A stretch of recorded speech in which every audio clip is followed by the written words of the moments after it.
أعوذ بالله من الشيطان الرجيم. واذكر في الكتاب مريم إذ انتبذت من أهلها مكانا شرقيا فاتخذت من دونهم حجابا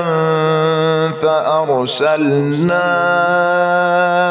إليها روحنا فتمثل لها بشرا سويا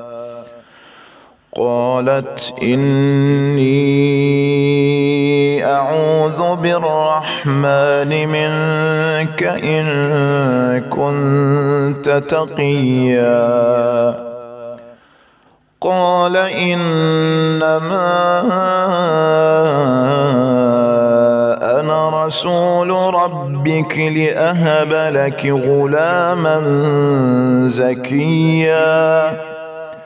قالت أنى يكون لي غلام ولم يمسسني بشر ولم أك بغيا قال كذلك قال ربك هو علي هين ولنجعله آية للناس ورحمة منا وكان أمرا مقضيا فحملته فانتبذت به مكانا قصيا فأجاءها المخاض إلى جذع النخلة قالت يا ليتني مت قبل هذا وكنت نسيا منسيا فناداها من تحتها ألا تحزني قد جعل ربك تحتك سريا وهزي إليك بجذع النخلة تساقط عليك رطبا جنيا فكلي واشربي وقري عينا فإما ترين من البشر أحدا فقولي إني نذرت للرحمن صوما فلن أكلم اليوم إنسيا